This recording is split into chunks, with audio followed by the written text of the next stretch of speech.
El silencio de mi infancia siempre estuvo marcado por una ausencia profunda. Mis padres me abandonaron cuando tenía apenas 6 años, dejándome al cuidado de una tía lejana en un pequeño pueblo al sur de México. Lucía Hernández, ese era mi nombre, un nombre que por años no significó más que soledad y abandono. Mi tía Elena, una mujer de casi 60 años cuando me recibió, era maestra jubilada. No tenía hijos propios y me acogió más por obligación familiar que por amor verdadero. Sin embargo, me dio lo que mis padres nunca me dieron: estabilidad y educación. Cada centavo que ganaba lo invertía en mi futuro: libros, útiles escolares, uniformes. Nunca me faltó lo necesario, pero tampoco sobró nunca algo. La educación es tu única herencia, me decía constantemente. Y tenía razón. Estudié con becas, trabajé medio tiempo desde los 16 años. Mi sueño era ser abogada, no para volverme rica, sino para entender los laberintos legales que habían permitido que mis padres me abandonaran sin consecuencia alguna. El día que cumplí 25 años todo cambió. Un sobre llegó certificado a la pequeña casa donde vivía con mi tía. El remitente era un bufete de abogados de la Ciudad de México. Con manos temblorosas lo abrí. Señorita Lucía Hernández, comenzaba la carta. Hemos sido designados para notificarle sobre una herencia significativa de parte de su abuelo materno, Ricardo Montero, fundador del Grupo Montero Empresarial. Mi mundo se detuvo. ¿Grupo Montero? ¿El conglomerado empresarial más importante del noroeste de México? ¿Mi abuelo? La carta revelaba detalles sorprendentes. Ricardo Montero había muerto hace 2 años, y en su testamento me había designado como su única heredera universal. No solo heredaría acciones, sino el control mayoritario de un imperio que facturaba más de 500 millones de pesos anuales. Mis padres, que me habían abandonado, no figuraban en ninguna parte del documento.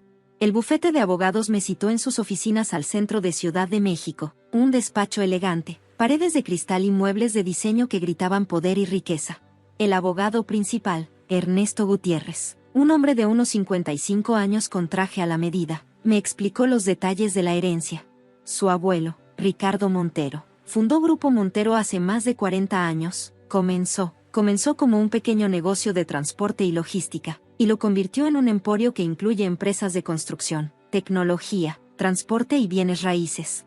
Me entregó un dossier grueso con los detalles corporativos. Grupo Montero tenía presencia en 12 estados de México, más de 5,000 empleados y operaciones internacionales en Estados Unidos y Centroamérica. Pero hay algo más, dijo Gutiérrez con un tono que me hizo sentir un escalofrío. Mi abuelo no solo me dejaba una fortuna, me dejaba también un misterio familiar que nunca imaginé. Sus padres fueron excluidos deliberadamente del testamento, reveló. Ricardo consideraba que lo habían traicionado años atrás, cuando lo abandonaron siendo un joven empresario en desarrollo. La historia comenzó a desenrollarse como un pergamino antiguo.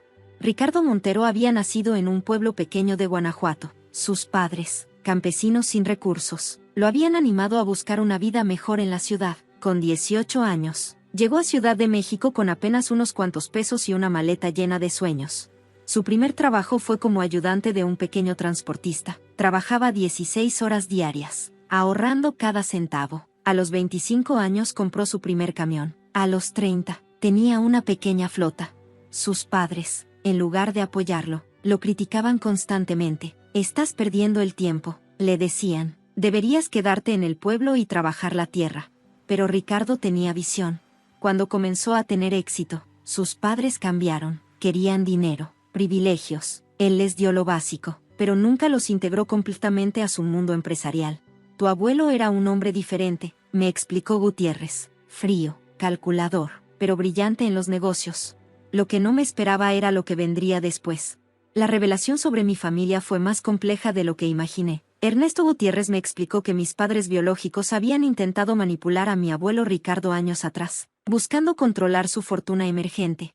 Tu padre, dijo Gutiérrez, trabajaba como contador en el primer negocio de tu abuelo. Descubrió información confidencial e intentó chantajearlo. Los detalles eran demoledores. Mi padre no solo había intentado extorsionar a Ricardo Montero, sino que también filtró información sensible a los competidores, casi destruyendo el naciente imperio empresarial.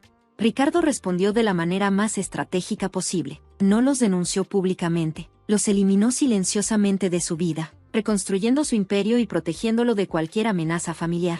Por eso te abandonaron, explicó Gutiérrez. Tu abuelo los marginó completamente, quitándoles cualquier posibilidad de beneficiarse de su fortuna. Me entregó una carpeta con documentos que revelaban una historia familiar de traiciones y venganzas silenciosas. Cada página era una pieza de un rompecabezas oscuro que nunca imaginé existiría. Mi primera decisión como heredera sería investigar a fondo cada detalle. Mi primera semana al frente de Grupo Montero fue una montaña rusa de emociones y descubrimientos. Los ejecutivos me miraban con una mezcla de curiosidad y escepticismo. Una mujer joven, sin experiencia corporativa previa, heredando un imperio empresarial construido con décadas de estrategia y sacrificio. La sede central estaba ubicada en un edificio imponente en el corazón financiero de Ciudad de México, cristal, acero y una vista panorámica que abarcaba kilómetros de la ciudad más grande de América Latina. Mi primer movimiento fue reunir al comité ejecutivo. Quería entender cada detalle del negocio familiar que ahora me pertenecía. Señores, comencé, mi voz sonando más segura de lo que me sentía. Necesito conocer la verdad completa sobre Grupo Montero. Rafael Díaz, el director financiero con más de 25 años en la empresa, fue el primero en hablar. Un hombre de unos 55 años, cabello entrecano, traje impecable. Lo que su abuelo construyó no fue solo una empresa, dijo. Es un legado que sobrevivió a crisis económicas, cambios políticos y transformaciones industriales.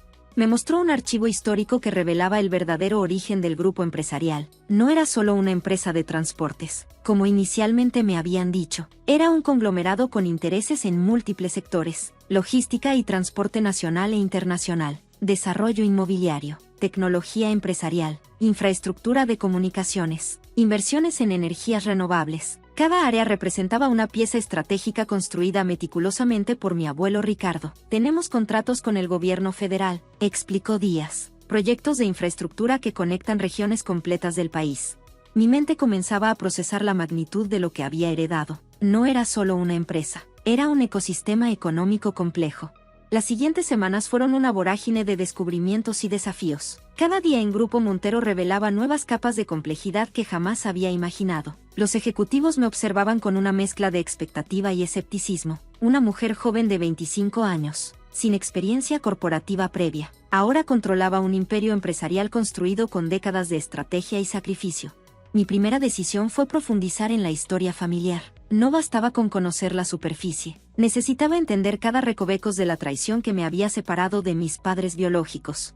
Rafael Díaz, el director financiero, se convirtió en mi principal aliado. Durante largas reuniones en su oficina con vistas panorámicas a la Ciudad de México, me fue revelando los entresijos del imperio de mi abuelo.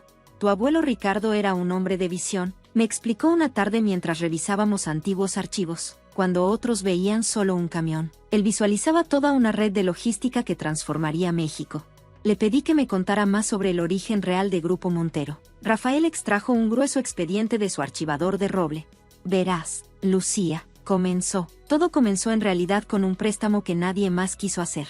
En 1975, cuando mi abuelo Ricardo tenía apenas 28 años, México atravesaba una de sus peores crisis económicas. La inflación superaba el 100% anual, y los bancos prácticamente habían congelado todo tipo de inversión para pequeños empresarios.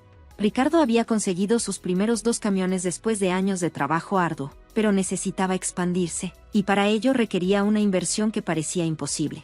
Fue don Ernesto Rodríguez, continuó Rafael, un prestamista poco convencional que vio algo especial en tu abuelo. Don Ernesto no era un banquero tradicional. Era un empresario veterano que había sobrevivido a múltiples crisis económicas. Había perdido a su hijo único en un accidente años atrás y buscaba un heredero en quien depositar su confianza. Cuando conoció a Ricardo, algo en el joven empresario le recordó a su hijo perdido. No era solo su determinación, sino una chispa de inteligencia y resistencia que pocos poseían. El préstamo no fue convencional. Don Ernesto no solo le dio dinero a Ricardo, sino que se convirtió en su mentor. Le enseñó no solo de negocios, sino de estrategia de vida. Recuerdo que tu abuelo me contaba, interrumpió Rafael, que don Ernesto le dio 3 consejos fundamentales. Nunca confíes completamente en la familia. La lealtad se construye, no se hereda. Un imperio se hace con cabeza fría y corazón calculador. Palabras proféticas que explicaban en parte la decisión de Ricardo de apartarme de mis padres biológicos. Con el préstamo de don Ernesto, Ricardo no solo compró más camiones, diseñó una estrategia que transformaría el concepto de logística en México. Su primer gran contrato llegó en 1978, cuando el gobierno federal necesitaba transportar materiales de construcción para la ampliación de carreteras en el norte del país. Mientras otras empresas presentaban propuestas tradicionales, Ricardo desarrolló un plan logístico revolucionario. Utilizó una combinación de rutas inteligentes, camiones adaptados especialmente y un sistema de comunicación que en ese entonces era casi de ciencia ficción, radiocomunicadores en cada unidad, mapas detallados de cada región, un sistema de mantenimiento preventivo que reducía averías. Ganó la licitación no por ser el más barato, sino por ser el más eficiente. Ese contrato, me explicó Rafael, fue el verdadero nacimiento de Grupo Montero. A partir de ahí, todo creció exponencialmente. Pero el éxito siempre viene acompañado de sombras, y en el caso de mi abuelo, esas sombras tenían nombre y apellido, mis padres biológicos.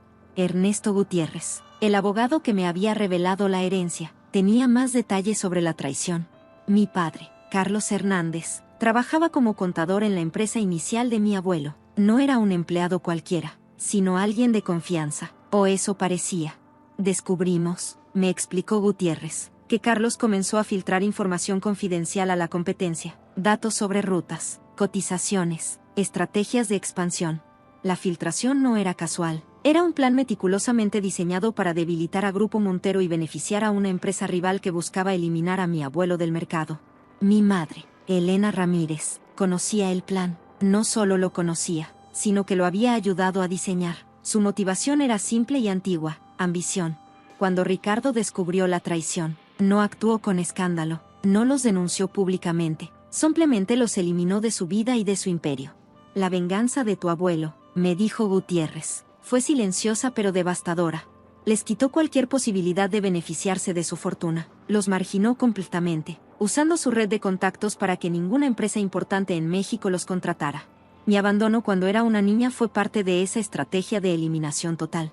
Mientras escuchaba cada detalle, sentía que mi mundo se reconstruía y desmoronaba simultáneamente. No era solo la heredera de un imperio empresarial, era la protagonista de una historia de traición, ambición y supervivencia. ¿Qué harás ahora?, me preguntó Rafael, observándome con curiosidad.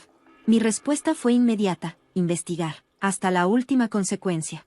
Mi investigación me llevó por caminos que jamás imaginé. Cada documento, cada conversación, cada archivo que desempolvaba en los archivos de Grupo Montero revelaba capas más profundas de la traición familiar. Rafael Díaz me ayudó a reconstruir la historia completa. Mi padre, Carlos Hernández, no solo había filtrado información corporativa, sino que había intentado algo mucho más oscuro: destruir completamente el imperio de mi abuelo Ricardo. Tenemos pruebas documentales, me dijo Ernesto Gutiérrez durante una reunión en su despacho. Sobre la mesa, un grueso expediente con documentos que databan de principios de los años 80.